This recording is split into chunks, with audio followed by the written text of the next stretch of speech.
Investments की categorisation आप कैसे करेंगे? So no one is asking you कि जनाब आप स्टॉक मार्केट के अंदर इन्वेस्ट ना करें। Commercial rental is also good, it all depends कि how you are using it.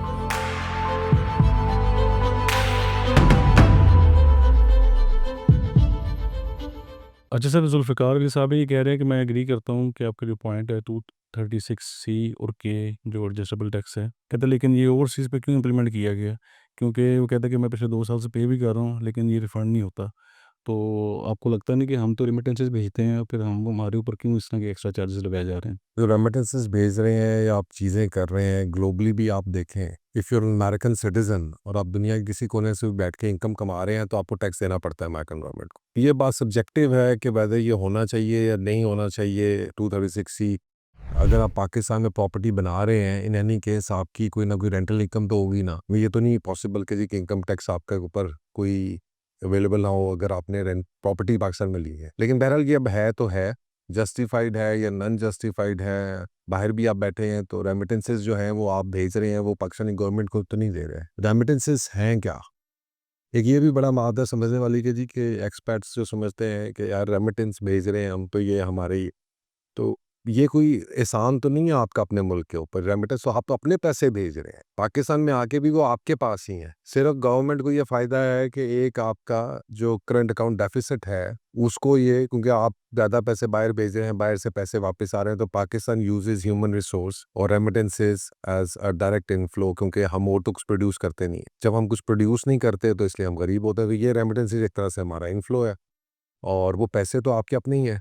वो आप अपने घर वालों को भेज रहे हैं या वो आप अपने प्रॉपर्टीज़ खरीद रहे हैं या अपनी सेविंग्स बना रहे हैं। तो वो पैसे जो है वो एक्सेस से आप उसको ये नहीं समझ सकते कि ये पैसे जो हैं वो गवर्नमेंट ऑफ पाकिस्तान को जा रहे हैं। तो इसलिए लिहाजा मैं नहीं समझता कि जायज़ भी है, नाजायज़ भी है। अगर वो देखा जाए तो गवर्नमेंट को इजाज़त देनी चाहिए। अब जिस तरह से वो हमारे वज़ीर तवानाई साहब फरमाते हैं कि जी कि बिजली चूँकि कम इस्तेमाल हो रही है तो इस वजह से बिजली का बिल ज़्यादा है। तो बिजली कम इस्तेमाल इस वजह से हो रही है कि आपने बिजली का बढ़ा दी है, तो लोगों ने सोलर लगवा लिए हैं। अब बहुत सारे लोग सोलर के ऊपर शिफ्ट कर रहे हैं। आप जो है वो ऑटोमेटिकली वो ये सर्कल में आपने खुद ही बताया, तो अगर आप बिजली कम कर दें, प्राइसेस कम कर दें तो लोग बिजली ज़्यादा इस्तेमाल करना शुरू कर देंगे। उसी तरह से ये भी एक पैराडॉक्स है। अगर वैसे तो गवर्नमेंट अगर छोड़ दे तो रेमिटेंसेस जो है बाहर से ज़रा ज़्यादा आएंगी, लोग प्रॉपर्टी के अंदर अप्रिसिएशन होगी, लोग प्रॉपर्टी खरीदेंगे। But at the same time जो मैंने पहले भी बात की कि गवर्नमेंट इन जनरल जो है वो इतना फेवर में नहीं है प्रॉपर्टी सेक्टर के, वो कंस्ट्रक्शन सेक्टर के फेवर में है। ये 2016 से ये साइकिल चल रहा है और अभी भी हम लोग 10 साल हो गए हैं लोगों को समझा समझा के, लेकिन अभी भी लोगों को वो बात समझ में नहीं आ रही है कि प्रॉपर्टी खरीदनी चाहिए, कोई उसके अंदर नहीं है, लेकिन कंस्ट्रक्टेड डेवलप्ड प्रॉपर्टी जिसके अंदर से आपकी कोई गवर्नमेंट को कोई, क्योंकि अगर अब इन्होंने ये साहब ने अगर रेंटल प्रॉपर्टी खरीदी होती तो उस रेंटल प्रॉपर्टी के अगेंस्ट टैक्स जमा कराना था तो 236 सी के एडजस्ट हो जाता और अभी भी हो जाएगा इन सर्टेन टाइम अगर वो कैपिटल गेन्स वगैरह कल उनको लगते हैं। बट मुश्किल है हालात, ये मैं नहीं कहता पाकिस्तान के अंदर चीज़ें जो इतनी साफ नहीं है, इश्यूज हैं टैक्सेशन के चीज़ों के। तो बार 50-50 ऑन दिस कि जी माफ़ होना चाहिए नहीं होना चाहिए। अगर है भी तो कोई बड़ी बात नहीं है, नहीं है तो अच्छी बात है, आप लोगों का फ़ायदा है। तो हमें तो इससे कोई, हम तो बेहतर as a real state project oriented जो हमारा काम है तो उसमें तो हमारे लिए बेहतर है कि अगर ये 236 से के और के जो है ये एक्सपर्ट्स के ऊपर से ख़त्म हो जाए तो हमें तो उसका हम तो हमेशा मोस्ट वेलकम नहीं करेंगे। अच्छा सर, हसन गुमन साहब कह रहे हैं कि आपकी वीडियो काफ़ी इफ़ेक्टिव होती हैं और थॉट प्रोवोकिंग भी हैं। लेकिन क्या आपको लगता है कि जो करंट सिनेरियो चल रहा है, इसमें आपका जो एक्सपोज़र रहा है पहले स्टॉक एक्सचेंज में इन्वेस्टमेंट का, तो क्या आप अभी कोई रिकमेंड करना चाहेंगे कि हम म्यूचुअल फंड्स में या स्टॉक में इन्वेस्ट करें करंट सिनेरियो के मुताबिक? अच्छा, ये हमेशा ना आप लोग इस चीज़ के अंदर बहुत ज़्यादा कंफ्यूज भी होते हैं। हम इस चीज़ को पहले भी क्लियर कर चुके हैं कि हर इन्वेस्टमेंट एक डिफरेंट कैटेगरी है। आप उसको एप्पल्स को आप ऑरेंजेस के साथ कंपेयर नहीं कर सकते। स्टॉक मार्केट की जो इन्वेस्टमेंट है it comes with its certain risks and profitability.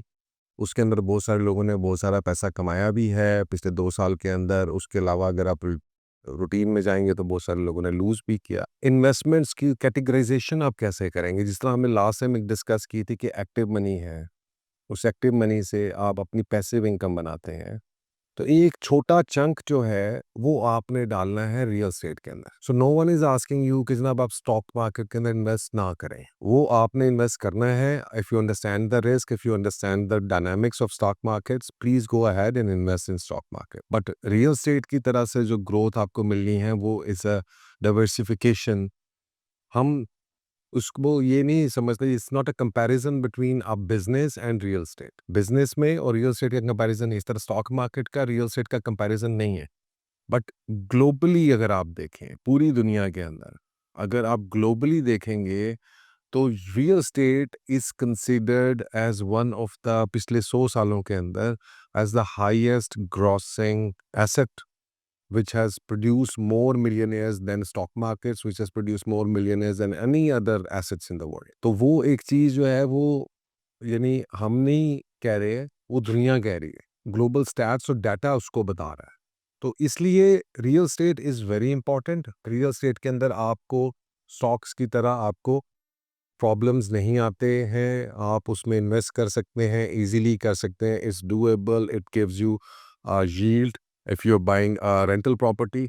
So obviously, और एक फिजिकल एसेट है, एक ओनरशिप है। हम बात करते हैं नथिया गली की, हम बात करते हैं क्लेमेटस की, हम बात करते हैं अयूबिया की, तो फ्लैटिस की बात करते हैं। तो I mean besides all the factors combined, अगर आपसे मैं ये पूछूं कि आपका अपना विला हो इन फ्लैटीज, तो does it make you feel a little bit of pride and ownership, because that is what we want to possess, positive एक physical asset is there. Companies आपके कंट्रोल में नहीं है, ये आपके कंट्रोल में है चीज, और ये इजियर है। सो आई वुड नॉट से, और जो आज की मार्केट की बात कर रहे हैं, स्पेशली जिन्होंने बात की कि स्टॉक मार्केट के अंदर जो अक्सर काम था वो इन्वेस्टमेंट थी 2021-22 में, वो जो गेन्स कर लिया। अब अगर आप ये सोच रहे हैं कि स्टॉक मार्केट के अंदर वही गेन दोबारा होगा, तो वो पॉसिबल नहीं है। वो सबको पता था कि यार स्टॉक मार्केट नीचे गई है ये सारे इश्यूज के बाद, और उसने अल्टीमेटली अपना गेन करना है, और उसने अल्टीमेटली अपना गेन किया, और लोगों को साल 1.5 साल के अंदर दे made it double or triple or even 4 times, but that is over now। तो वो नहीं है, लेकिन एक नेचुरल नॉर्मल ग्रोथ जो उसकी है, और अप एंड डाउन वो तो चलता रहेगा। जी सर, एक और आपके फॉलोअर तो वो कह रहे हैं कि इन्वेस्टमेंट के लिहाज से रेजिडेंशियल इन्वेस्टमेंट करनी चाहिए अपार्टमेंट्स में, या कोई आप कमर्शियल इन्वेस्टमेंट भी सजेस्ट करते हैं? अच्छा देखिए, हम जितनी भी इन्वेस्टमेंट कर रहे हैं वो technically is residential, but it's not purely residential. It is meeting and it's basically commercial investment, like hospitality business के अंदर कर रहे हैं, तो आप उसको कमर्शियल यूज में कर रहे हैं, आप उसको लॉन्ग टर्म यूज के लिए नहीं दे रहे हैं। और कमर्शियल इन्वेस्टमेंट्स के अंदर जो है, कमर्शियल इन्वेस्टमेंट बिल्कुल ठीक है। We are trying to bring in an idea कि जिस तरह से शॉर्ट टर्म रेंटल को हम मैनेज कर रहे हैं, होटल्स एंड सर्विस अपार्टमेंट्स, इसी तरह से हम शॉर्ट टर्म रेंटल मैनेजमेंट करें कमर्शियल स्पेसिस की, विच इज़ लाइक ये जो अभी आप वो देख रहे हैं को वर्किंग स्पेसिस जो हैं, और उसका कोई मॉडल तैयार करके हम अपने इन्वेस्टर्स के लिए लेकर आए। So obviously commercial rental is also good, it all depends कि how you are using it. और लॉन्ग टर्म के ऊपर आप कमर्शियल रेंटल्स को अगर आप देखते हैं, तो they give very good returns, 8-9% तक भी, इवन बाज़ जगहों पे 10% भी मिल जाता है इवेंचुअली, और over a period of time उसका रिटर्न भी अच्छा है। तो आपके भी जो अपार्टमेंट्स हैं, हम उनको भी बेस लाइन के ऊपर ही कैलकुलेट करते हैं ना, बाकी तो ऊपर फ़ायदा है। अब अगर फॉर एग्जांपल 66 गुलबर्ग की बात कर रहे हैं, तो आपको पता है कि वहाँ पे फुली फर्निश्ड सर्विस अपार्टमेंट जो है, वो कुछ भी नहीं, अगर 2 करोड़ रुपए का है, पौने 2 करोड़ रुपए का है, तो वो सवा लाख, 1.5 लाख रुपए का तो लॉन्ग टर्म पे चल, दैट इज़ योर बेसलाइन। जो शॉर्ट टर्म रेंटल है, that is supposed to make it more effective. It's supposed to make it go above 250 और समथिंग लाइक दिस। तमाम चीज़ों की वो बोनसेस हैं। एक बेस रेंटल वैल्यू आपको निकालनी चाहिए। वो बेस रेंटल वैल्यू अगर 8%, 7-8% है, तो बहुत अच्छी है किसी भी प्रॉपर्टी को खरीदते हुए। अगर वो 6 to 8%, rather I would say 6 to 8% है, तो वो बहुत अच्छी वैल्यू है। पूरी दुनिया के अंदर 6% को जो है वो I mean I think global जो है 6 or 7% is the highest in terms of rentals. तो यहाँ पे जो हम बातें कर रहे हैं 15% की, 20% की, ये बाज लोग इसको परेशान हो जाते हैं, लेकिन वो उसके पीछे एक लॉजिक है, उसके पीछे एक रीजनिंग है, बिकॉज हम प्रॉपर्टी अप्रिसिएशन को बाज का काउंट फॉर नहीं करते। तो जब आप प्रॉपर्टी खरीद रहे हैं, और जब आप प्रॉपर्टी को जो है वो फिजिकल एग्जिस्टिंग एसेट को खरीद रहे हैं, उसकी वैल्यू डिफरेंट है, उसका रेंट डिफरेंट है, उसकी प्राइस डिफरेंट है। और जब आप उस प्रॉपर्टी को खरीद रहे हैं जो अभी रॉ है, और उसका वैल्यू रेंटल की कल को कुछ और होगी।